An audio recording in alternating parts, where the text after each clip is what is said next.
la présente revue à mi-parcours 2023 du cadre sectoriel de dialogue, gouvernance administrative et locale CSD-GAL a pour mission principale, primo, de coordonner le suivi et l'évaluation des actions de mise en œuvre de la politique nationale de développement en matière de gouvernance administrative et locale, secondo, d'apprécier la mise en œuvre de la dite politique à l'aide des outils de suivi et d'évaluation, tertio, de donner des directives aux acteurs ministériels du secteur de planification pour conduire des actions qui leur incombent. Le projet de rapport de performance à mi-parcours 2023 fait le bilan de la mise en œuvre de 5 objectifs stratégiques à travers 2 piliers du plan d'action pour la stabilisation et le développement. Il s'agit des primo, pilier 3, refonder l'État et améliorer la gouvernance. Secondo, pilier 4, œuvrer à la réconciliation nationale et à la cohésion sociale.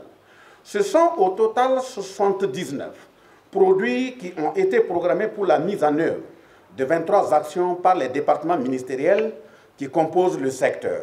Il ressort que sur les 79 produits programmés, seulement 8 ont été entièrement réalisés. Il faut relever qu'en ce qui concerne la soixantaine de produits restants, plus d'une vingtaine ont atteint un niveau d'exécution appréciable, augurant d'une mise en œuvre effective en fin d'année 2023. En outre, nous ne devrions pas occulter le fait que pour des raisons de réaménagement budgétaire et de programmation, la mise en œuvre d'un bon nombre de produits est prévue pour le second semestre de 2023. En termes de résultats concrets, on peut noter par exemple l'adoption de la loi 002-2023 portant renforcement de la neutralité politique et de la méritocratie dans l'administration. Au niveau de la gestion efficace des ressources humaines, par exemple, il y a eu des avancées pour la finalisation, par exemple, des actes de carrière des agents publics. Il y a eu aussi l'organisation des commissions mixtes de coopération. Il a été défini la politique extérieure du Burkina Faso avec la mise en place d'un organe de suivi de la transition en collaboration avec la CEDEAO.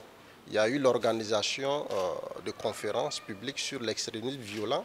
Il y a eu des initiatives dans les différentes régions en vue donc de promouvoir la paix, la tolérance religieuse. Alors, les perspectives, c'est évidemment la poursuite des actions qui n'ont pas connu un début de mise en œuvre. Voilà, c'est par exemple la finalisation du Code général des collectivités territoriales. C'est aussi l'adoption de la loi sur le statut des chefs de circonscription administrative. C'est par exemple l'adoption du décret d'application de la loi sur le renforcement de la neutralité politique. Ce décret est sur la table du Conseil des ministres.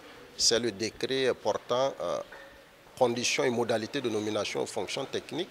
C'est par exemple l'adoption de la loi sur le plafonnement des dépenses pendant les campagnes électorales. Donc il y a véritablement beaucoup d'actions en termes de perspectives qui sont programmées au cours du second semestre 2023. Nos concitoyens évoluent de manière dynamique et où notre société